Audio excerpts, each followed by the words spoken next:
When you're planning a safari, one thing to consider is malaria. Unfortunately, in most safari destinations, malaria is a problem. It is a disease that is carried by mosquitoes.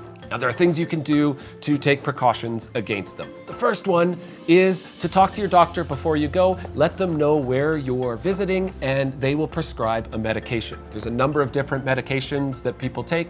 Some are an antibiotic, others are specific for malaria.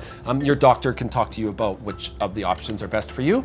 But more importantly than just that is to do preventative. So if you don't get bit by a mosquito, you never have to worry about whether your medication is going to take effect. So the best thing to do is just make sure you're not bitten by mosquitoes. So spray yourself. Every safari lodge will have some insect repellent, but bring some from home if you prefer.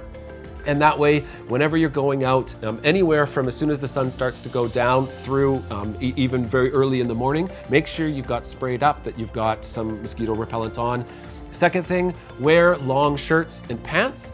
If you're traveling in the summer months, it might be a bit hot for that, but even make sure they're light. Then that way the mosquitoes have a tougher time getting into your skin. Third thing is if you're in a malaria area, they're going to have mosquito netting around your bed. Make sure you put that mosquito netting up and keep it around. And if you find any mosquitoes within your room, give them a blast of the insect repellent. The last thing to think about is for kids, or if you're pregnant, you really don't want to be in a malaria area because you don't want to have to go on that medication.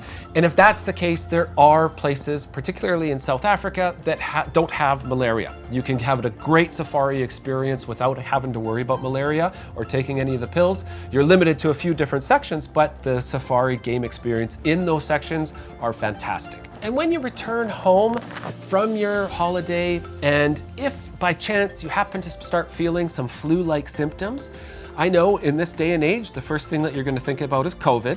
Fair enough, go get your COVID test. If the COVID test is negative, you do want to still talk to your doctor. Don't assume that it's just a flu, because those are the same symptoms that malaria give you. So if you want more information about that or anything else to do with planning your safari, go ahead, click that link below, talk to one of our safari travel experts, and we'll help you plan your trip to Africa.